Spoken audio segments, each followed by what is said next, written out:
Have you ever wondered why your money buys less every year? Well, history reveals everything, if only we would listen. In this history, today's inflation, at least in the U.S., begins in 1873. So I'm here to tell you the rest of the story. It's a story about three blows, three punches, three events that quietly, over time, reshaped the wealth of ordinary Americans. And most people have no idea what happened. Punch number one, 1873. The year the world was changing. The United States was growing, and money was about to change too. Congress passed the Coinage Act of 1873. On the surface, it seemed technical, harmless even, but inside its pages lurked a silent, devastating shift. Before 1873, the U.S. operated on a bimetallic standard. Gold and silver both served as money. You could pay your debts with silver coins or gold coins. Farmers liked silver because it was plentiful. It allowed them to pay off loans with something they could mine or farm. Businessmen liked gold because it was stable, reliable, internationally recognized. It was a balance.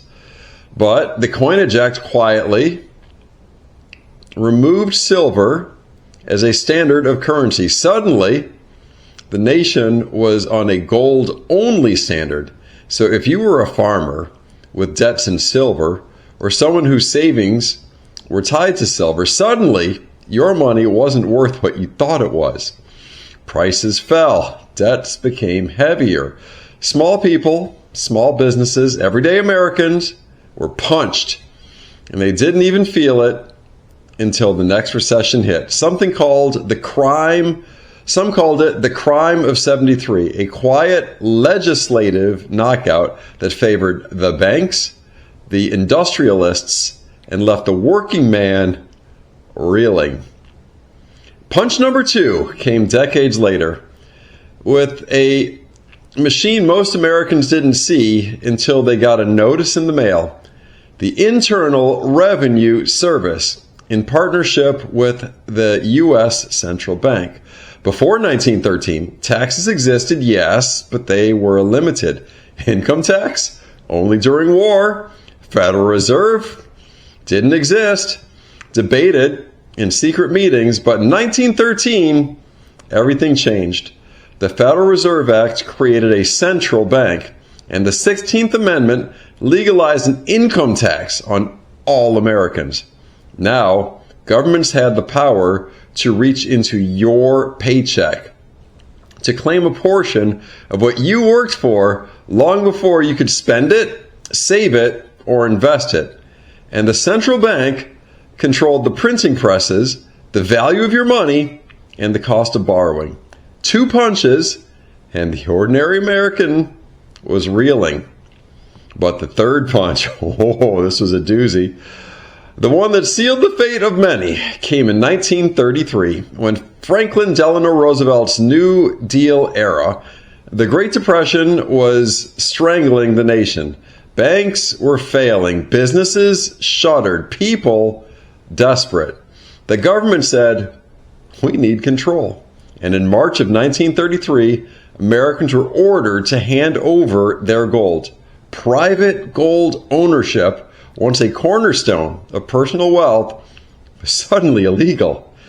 Certificates replaced gold. The dollar was devalued. Those who had saved diligently, those who had kept their wealth in gold, saw it disappear overnight. Three blows: the Coinage Act of 1873, the Federal Reserve and Income Tax of 1913, and the gold confiscation of 1933. Three punches that cumulatively reshaped the American economy and redefined what it meant to be wealthy. Most Americans don't even know about these blows. They weren't headlines. They weren't taught in schools. Yet they echo today. Your savings, your investments, your retirement, all influenced by these decisions made decades, over a century ago in some cases. And every punch had a justification or rationalization. The Coinage Act, standardized currency, protect the economy. The Federal Reserve, stabilize banking, prevent panics.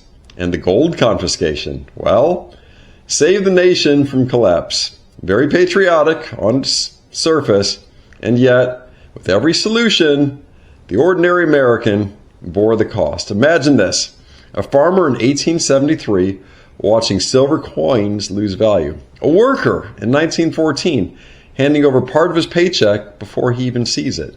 And a saver in 1933 watching stacks of gold turn into paper promises. All three powerless. All three knocked down. And the rest of the story doesn't stop there. These three punches set the stage for the modern financial world. For inflation, for bailouts, for central bank interventions, for governments that quickly reshape the value of money at will. Yet most people still believe their wealth is safe, still trust the system, still think a savings account or 401k is untouchable. But the truth is, it is a system designed to protect itself, not you. Because if history has taught us anything, the Coinage Act of 1873, the IRS and the Federal Reserve of 1913, and gold confiscation of 1933, they weren't mistakes. They were deliberate punches, and they landed right on the jaw of the American people. And now you know the rest of the story. Build that stack. I banker you. Good day.